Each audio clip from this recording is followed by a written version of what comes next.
High বন্ধুরা, welcome to new video. আজ হচ্ছে ভাদ্র মাসের অমাবস্যা আর আজ হচ্ছে কৌশিকী অমাবস্যা। এই তিথিটা ভালো খুব। তো এই অমাবস্যাতে দেখো আমাদের পাশের বাড়িতে কালী পূজা করছে, শ্যামা মায়ের পূজা হচ্ছে। তো পুজোতে আসলাম আর আমি তোমাদের জন্য একটু করে ছোট্ট করে ভিডিও শ্যুট করলাম মায়ের দর্শন করাবো বলে। মায়ের কাছে প্রণাম করেছি আর তোমাদেরকে একটু শেয়ার করছি।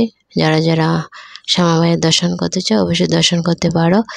তো দেখো পুরোহিত মশাই পুজোতে বসেছে আর প্রতিমাটা খুবই সুন্দর বড়, আর মণ্ডপটা খুব সুন্দর করে ফুল দিয়ে সাজিয়েছে।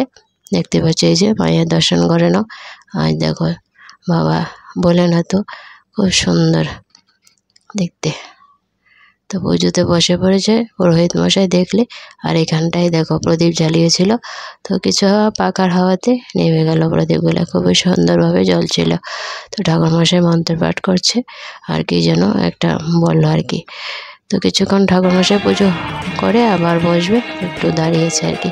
তো ছোট্ট করেই শেয়ার করলাম বন্ধুরা। কেমন লাগলো ভিডিওটা অবশ্যই জানিও। বা